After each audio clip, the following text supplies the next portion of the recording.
ఇస్రో అనగానే అందరికీ తెలిసేది rocket launches and satellites.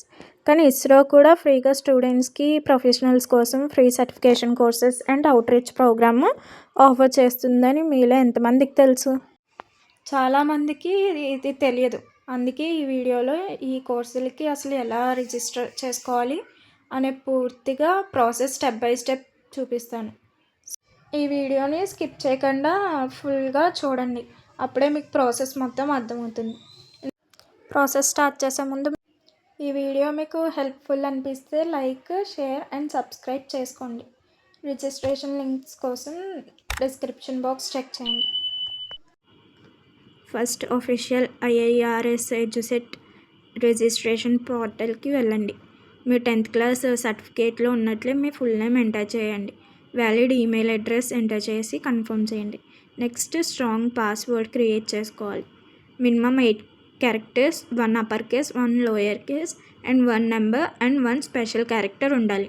Display అయ్యే సెక్యూరిటీ క్యాప్చా కోడ్ ఎంటర్ చేసి రిజిస్టర్ మీద క్లిక్ చేయండి.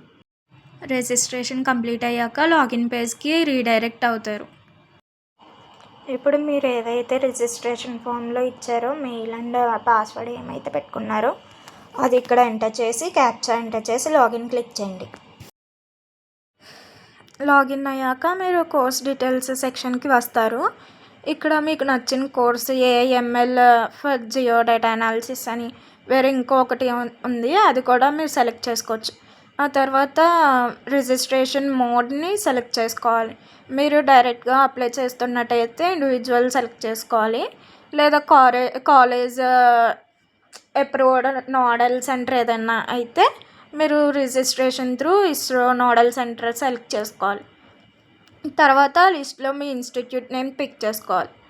ఆ తర్వాత మీ బేసిక్ క్వాలిఫికేషన్ అంటే యూజీ కానీ PG students of sciences and engineering లేదా ప్రొఫెషనల్స్ కూడా సెలెక్ట్ చేసుకోవచ్చు.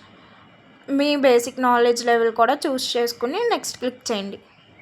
ఒక 2 minutes వెయిట్ చేయండి, ఇక్కడ కొంచెం time next personal details section open అవుతుంది. ఇక్కడ సాల్యుటేషను, మీ full name, father's name, date of birth, gender and nationality enter చేయాలి. And mobile number, city, country, state and pin code కూడా ఫిల్ చేసి సేవ్ అండ్ కంటిన్యూ మీద click చేయండి. Next document details సెక్షన్కి redirect అవుతారు. ఎంప్లాయీ స్టేటస్ స్టూడెంట్ అయితే student, working professional అయితే professional అలా సెలెక్ట్ చేసుకోవాలి. నెక్స్ట్ చూస్ క్వాలిఫికేషన్ చూస్ చేసుకోవాలి, యూజీయా పీజీ అని. అప్లోడ్ ఫోటో అంటే మీ పాస్పోర్ట్ సైజ్ ఫోటో 500 KB మధ్యలో ఉండాలి, పిఎన్జీ కానీ జేపీజే ఫార్మాట్ కానీ. నెక్స్ట్ ఐడెంటిఫికేషన్ ప్రూఫ్ పాస్పోర్ట్ కానీ ఆధార్ కార్డ్ కానీ పాన్ కార్డ్ కానీ చూస్ చేసుకోండి. ఆ ప్రూఫ్ డాక్యుమెంట్ కూడా అప్లోడ్ చేయాలి. Next Aadhaar card number enter చేసి సేవ్ అండ్ కంటిన్యూ క్లిక్ చేయండి. చేస్తే ప్రివ్యూ పేజ్ అనేది వస్తుంది. అదంతా మీరు ఎంటర్ చేసినవన్నీ కరెక్ట్గా వచ్చినాయా లేదా అనేసి చెక్ చేసుకోండి. 1 or 2 చెక్ చేసుకోవాలి అది. నెక్స్ట్ కింద అప్లై ఆప్షన్ అనే ఆప్షన్ బ్లూ కలర్లో ఉంటుంది, దాన్ని క్లిక్ చేస్తే పాపప్ మెసేజ్ వస్తుంది. అక్కడ ఓకే క్లిక్ చేయండి.